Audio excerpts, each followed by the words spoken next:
Je dirais que c'est dans le rôle de la ministre du Logement et plus largement du gouvernement que de s'inquiéter de l'hébergement des sans-abri, notamment dans cette période de l'hiver, mais pas seulement. On a coutume de s'en inquiéter lorsqu'il commence à faire froid, mais la question du logement de ces personnes, elle se pose tout au long de l'année. Ceci dit, il y a eu cet appel de Madame Duflot à l'ensemble des organismes ou instances supposés avoir des logements disponibles. Banques, peut-être, je sais pas, les salles de sport, que sais-je encore, et l'église. Bien, alors, oui, pourquoi pas, mais je dirais que l'église n'a pas attendu Madame Duflot pour prendre en charge cette question.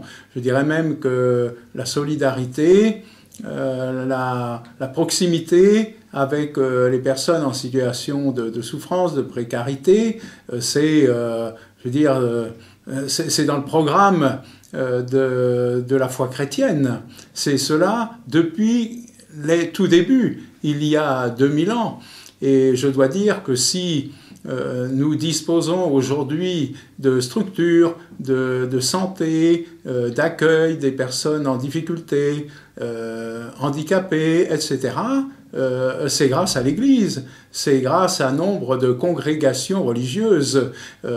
Pensons tout simplement sur Nancy à Saint-Charles.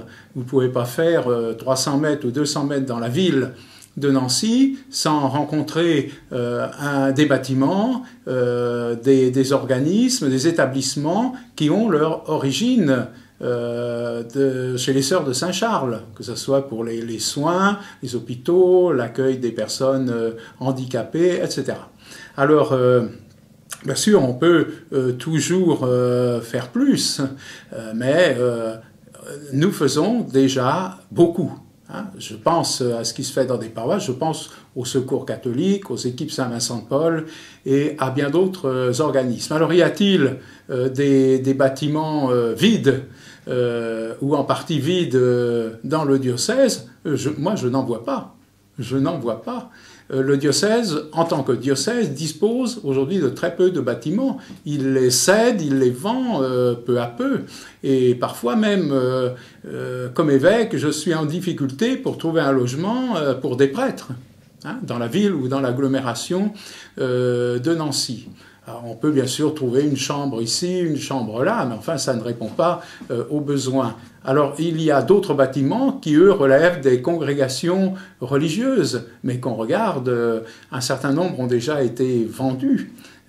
Et il y a encore quelques bâtiments. Peuvent-ils être mis à disposition pour accueillir des personnes sans domicile? Il faut regarder de très près parce que dans un certain nombre de ces bâtiments, vous avez par exemple des religieuses qui sont très âgées. Alors, est-ce que ce sont des lieux d'accueil pour des personnes sans domicile? Bon, plus largement, je dirais que disposer de bâtiments qui seraient disponibles, il y en a en dehors de l'Église, mais très souvent, ils doivent être l'objet de travaux importants pour être aptes à accueillir des personnes. On ne va pas entasser des personnes pendant des semaines et des mois dans des salles comme cela, dans des salles communes.